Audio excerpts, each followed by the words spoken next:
दोस्तों आने वाले एपिसोड्स में आप देखने वाले हैं कि अगर बात करें तारा की, तो तारा इतना सब कुछ हो जाने के बाद राज से पूछती है कि आखिर तुमने ये सब कुछ क्यों किया। तुम्हारी वजह से तुम्हारा मामू ने मेरी भी इतनी ज़्यादा बेइज्जती की है, जबकि मैं कभी भी नहीं चाह रही थी कि जो गलती मैंने की है तुम कभी वो गलती करो, और ना चाहते हुए भी तुमने वही सब किया। जिस पर राह कहती है मामा मैंने ऐसा कुछ भी नहीं किया है, आप लोगों ने मेरी बात तक नहीं सुनी और मुझे इतना कुछ सुना दिया है, क्योंकि मैं जैसे ही पोलर से तैयार होकर निकल रही थी तभी मुझे कुछ गुंडों ने किडनैप कर लिया था और मुझे जाकर रेलवे ट्रैक पर पटक दिया जैसा कि मैं कोई लावारिस हूँ, जबकि हमारी तो किसी से कोई दुश्मनी भी नहीं है। जिस पर अब तारा भी काफी ज्यादा हैरान हो जाती है, क्योंकि वो भी गुस्से में आकर अरमान को काफी कुछ बोल देती है। जिसके बाद राह कहती है कि अरमान ने ही मेरी जान बचाई है, क्योंकि मैंने निकलने से पहले अरमान को मैसेज किया था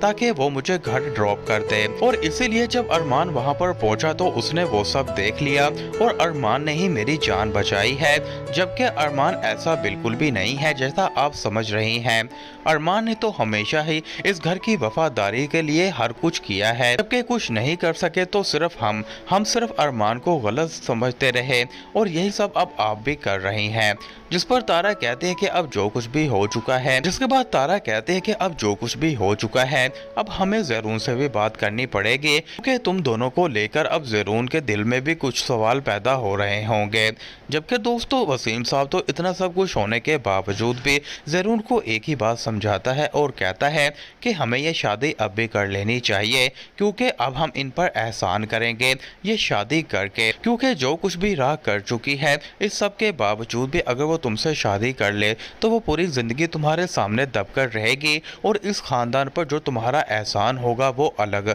तो व्यूवर्स आपको क्या लगता है कि अब भी राह की शादी ज़रून से हो जाएगी या फिर नहीं? आप राय हमें कमेंट बॉक्स में लाजमी बता दें।